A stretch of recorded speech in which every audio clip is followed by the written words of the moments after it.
Hello, good afternoon, good evening, good morning, good whatever you're watching this video. Welcome to Glasgow Rangers Nation. You are more than welcome to one of the only channels that gives you free daily content about your team, guys. One of the things that Victoria and I staunchly believe, other than the fact that Rangers are the greatest team in the world, is that your channel here should be free for you to access and it's free for you to get your content. The only way you can obviously make sure you never miss out is by subscribing to the channel and obviously ringing the notification bell. Guys, obviously only 10 away now from the magic 3K mark. We'd love to get there very shortly and obviously then build on that. Our target obviously to get to 5K by this time next year. Well, we've got a few stories to cover in our Sunday supplement. We'll have obviously a brief look back on the game. Rangers beating Livingston 4-0. Obviously, the major. You want a proper look back and check out the video from yesterday. The video that I dropped yesterday evening. Rangers win 4-0 game reaction video, which we talk obviously a lot about the different things that occurred in the Livingston game. We're going to look back, obviously, as this is our Sunday supplement on the week that was, and we're going to look back and look forward as well to the week that is coming up. We've also got a story about John Lundstrom as well, and why he will be missing the second leg against Servette in Geneva, and also what Kenny Miller has had to say about boss Michael Beale and the fact that he needs time. So a few things to cover off in this Sunday supplement, and obviously as always, let's hear your comments. Love your comments. Love to read your comments. So yesterday, Rangers played Livingston in the Scottish Premiership match day 2 after a very disastrous, obviously, match day 1 where we lost at Rugby Park to Kilmarnock, which was a very miserable Saturday indeed. However, yesterday, Rangers managed to lift that league malaise by beating Livingston 4-0 in a game that could be split down, I think, into different parts. I think we started well. We got the goal from Sam Lammers to go 1-0 up. Lammers with a good finish there to get his first league goal at Ibrox. I know he scored in pre-season. I know he scored, but at the end of the day, this is his first actual proper league goal. It was nice as well. Quite a few of the new lads scored yesterday. Obviously, all 4 goals scored by new signings. Danilo getting 1, Seema getting 1, and Dowell also getting 1. So all 4 goals were scored by new arrivals to the club, which obviously will make Michael Beale very happy indeed. One of the headline acts from yesterday from the game was Jose Cifuentes. Jose Cifuentes, who got the start yesterday in what many believe is Rangers' strongest midfield. The midfield of the 3 musketeers, maybe that's what we could call them, if they really bond together as one for all and all for one, maybe. Cifu, Raskan, and Cantwell all playing together. I thought it made a very effective midfield. Many people have said that this is Rangers' most effective midfield going forward. Obviously, Ryan Jack was rested yesterday, probably with one eye on Tuesday's tie in Geneva. But great to see Jose out there. Few things we picked up from Jose Cifuentes' performance on Saturday. Number 1 was his energy levels were excellent. The way he gets box to box, he provided a real forward impetus to the team, I thought, and some of his passing was exceptional as well. The other thing that I think we picked out is, the fact that he is an absolute unit. He is ferocious in the tackle. He's ferocious one-on-one. And I think coming through this season, I don't think there's many people who will get the ball off him in a 1-to-1 situation or emerge from a 1-to-1 situation with Sifu with the ball. This guy wants to make the ball his own. Unlucky to have his goal ruled out yesterday. He did score, but it was ruled out for handball because, according to the VAR check, he used his hand or his arm to control the ball. Therefore, the goal was ruled out. It would have given us a 2-0 lead at that point. So, lovely to see Sifu yesterday. Real convincing performance.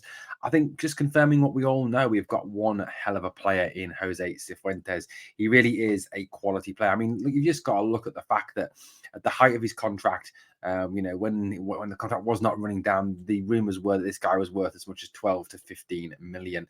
He certainly is a very highly rated player. Clubs around Europe have looked at him. English Premier League clubs have looked at him. But Rangers obviously got hold of him, and I think he's certainly a player who I think will flourish at this club. It was great as well to see, obviously, Danilo get on the scoreline. Also great as well to see the much maligned Abdallah Seema get on the scoreline.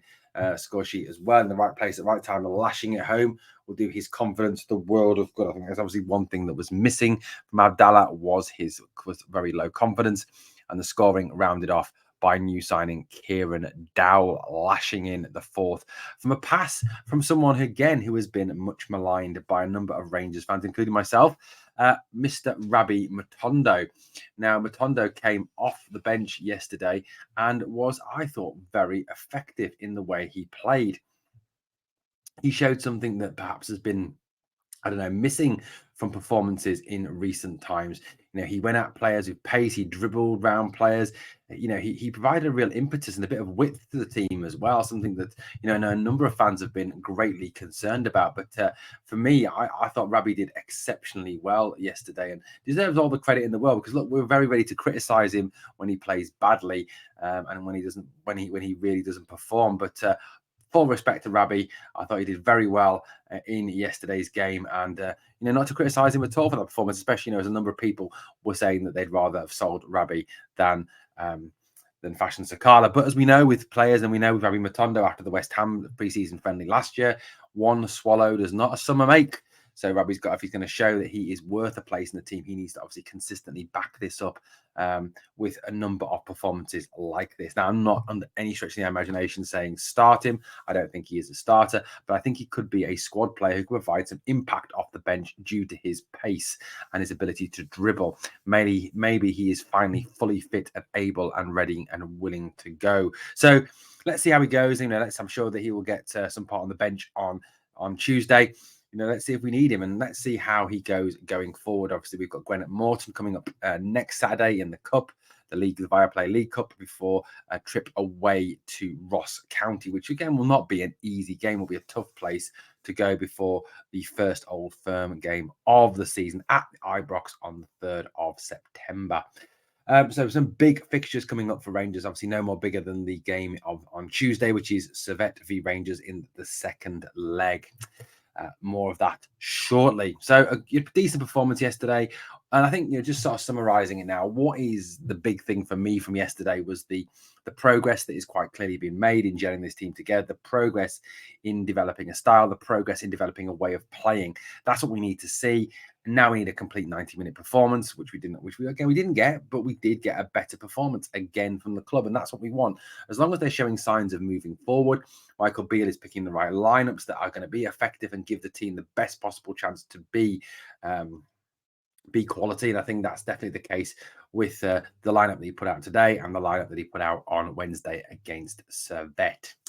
Now, talking of Michael Beale.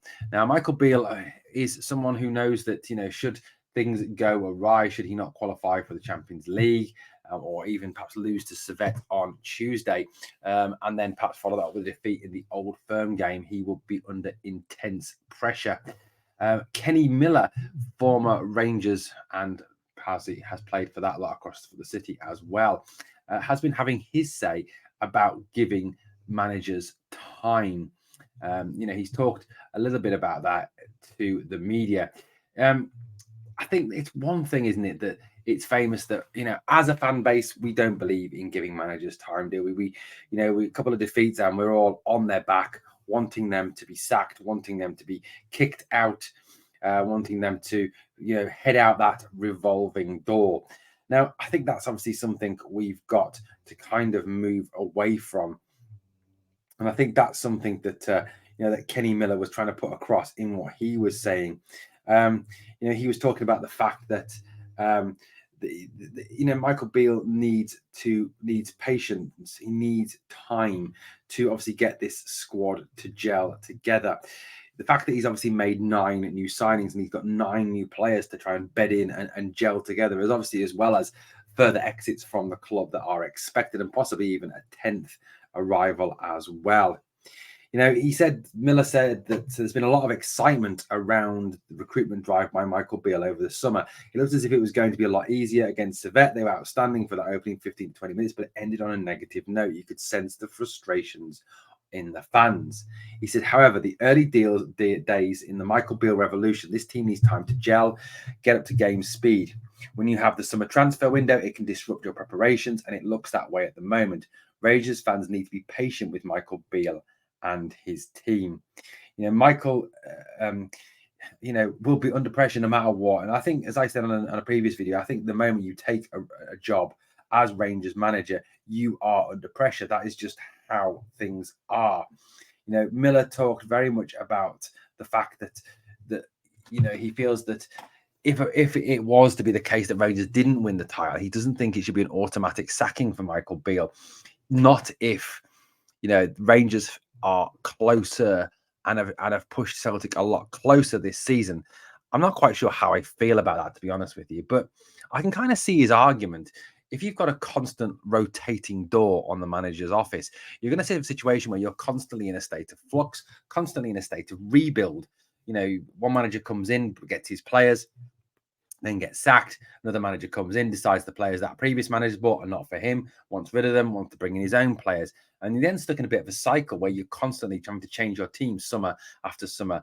And we really don't want to be in the same position this summer coming, obviously next summer, 2024, that we've been in this summer, where we're having to buy 8, 9, 10 new players.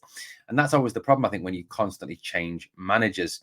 But then on the other hand, I can see the fact that failure is not tolerable. The fact that we can't let them obviously overtake our trophy haul. We've got to push and push and push and win trophies. That's the way it is. That's the expectation as you as a Rangers manager. However, then obviously Kenny Miller talks about the fact that Steven Gerrard was given time to build and time to win the league. Is that time that's going to be afforded to Michael Beale? Who knows? But it's certainly something that is, I think, worthy of discussion amongst the fan base. Is it that if Beale doesn't deliver the title this season, that he is automatically sacked, or do we give him time to actually build this team properly?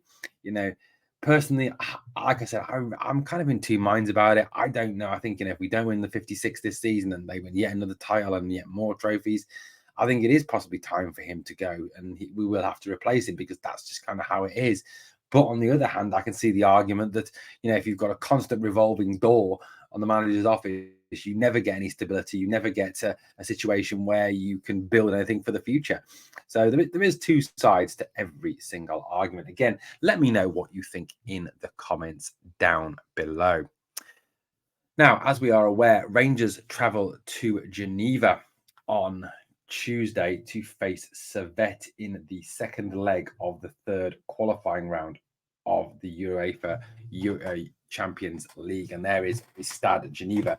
Very different to Ibrox, obviously. It only holds around 23,000, some 30,000 less than Ibrox. So the atmosphere will be a little bit different. But as we know, there'll be 2,000 Rangers fans out there. There will be, I think, a terrific atmosphere again, and Rangers fans will be there to try and generate as best as possible in atmosphere, and I think we'll talk a little bit about, the prospects for that in the near the end of this video, so please hang on for that. Now, one player who will not be available, and some of you may be relieved of this, I certainly am, is that John Lundstrom will not be able to play against Servette. Michael Beale revealed in his post-match press conference today that John Lundstrom will miss the Champions League third qualifying round, second leg, for personal reasons. Lundstrom, whose only start this season came against Kilmarnock in that very poor defeat, did actually come on today as a substitute. However, asked about his availability for the squad for Tuesday's trip to Switzerland, Beale confirmed he has a near enough full group to choose from, bar Lundstrom. He said everyone is fine for Tuesday, but John Lundstrom won't travel because of a personal thing. So it remains to be seen what that personal thing is. Obviously, it could be something to do with his family, or maybe it is something to do with him, I don't know, his future at the club. Who knows what it could be? But, I don't think we're going to miss him. I personally won't miss him. I think we've got enough talent there with the likes of Hadji and Dow to come off the bench, with obviously Cifuentes and Rascan and Cantwell and Jack. There's an awful lot of talent in that midfield anyway. And I think, reasonably, you look at it, and John's probably fallen down the pecking order anyway, hasn't he? So, look, we're not going to miss him particularly. I hope that whatever it is that is his personal matter that he has to sort is nothing serious. As much as I dislike him as a footballer, I don't dislike him as a person. I don't wish him any ill at all. And like I said, I hope that whatever the issue is quickly resolved for John. Like I said, I don't wish him any ill will as a person. Just don't rate him as a footballer for our club. Obviously, Rangers, this week, have had a fairly successful week, haven't they? Obviously the 2-1 victory over Servette, which could have been a hell of a lot better, I suppose. 3-4-1 would have been much more convincing. And I think had that Lammers chance been taken, which I think if he'd scored may have been initially ruled out, but once the VAR check had taken place, I think would have been allowed to stand. I think, you go 3-0 up at that point and you're looking at possibly 4-5 and putting the tie to bed. A fine victory today, obviously 4-0, giving Rangers a sort of aggregate of 6 goals for, only 1 against, a clean sheet, only 1 goal conceded in 2 games. A good performance, from the team this week, and an improvement again, a game-on-game improvement. The game from Servette, the game today against Livingston. I know it's a different caliber of opposition, but there was definite improvement there. Apologies if you just heard a big bang there. My dog fell off the bed. He's always next to me when I'm recording. He's just over there, and he fell off the bed. See whatever. He is okay, just so you know. But it will be a tough game out there on Tuesday night. We have got the live stream here on Tuesday night. We will be doing it because I don't have to work that day, so I will not be missing it. So there will be a live stream. We had a phenomenal response to our last live stream of the Champions League game, over 5,000 views. So again, please come and join me for that. We've also got a pre-match podcast on Monday night as well, where I want to get your thoughts, opinions on the upcoming game. I want your comments. We'll be sharing your comments with everyone else on screen and discussing those comments that you make as well. So please come and join me for that. It is scheduled. It is on YouTube. I'll just set the notify me reminder of that if you want to participate in that podcast. So it's been a successful week for Rangers. 2 victories. Hopefully next week will be equally as successful with another 2 victories. Obviously, the major one, the biggest one, will be the game against Servette on Tuesday night, where we really do need to go over there and score. We really do need to go over there and actually, I think, win the game to really, show that we are a European force again. For me, I think we've got enough in the team. I think we've got enough talent in the team. I think obviously the performance today again was a step forward from last week, a step forward from Wednesday night as well. I think gives us every opportunity to go over there, and I think we will score over there. They will give us a tougher game. They will have a large number of those 6 to 7 players back who missed the first leg, like likes of Antunes and Crivelli, for example, who are both very talented players. But by the same token, Rangers, who we do have some very talented players in our team, this team are another game down the line in terms of their gelling. So, Cifuentes, I thought, played very well. I'm sure he will have a role on Tuesday night to play. Todd Cantwell is back in the team and looking absolutely superb again. Best player in Scotland by my estimations. So at the end of the day, I think we have got the talent to go and actually win that game. Well, let's hope so, guys. Let's definitely hope so. Well, it's been a good week so far for Rangers. Let's hope the next week obviously builds on that. Let me know what you think of any of the stories we've discussed in this morning, afternoon, or evening's video, depending when you picked up the video. Thank you so much for watching Glasgow Rangers Nation. As always, guys, it's been fantastic to speak to you here on the channel. Please remember to hit that sub, ring on the notification bell as we push towards the magic 3K figure.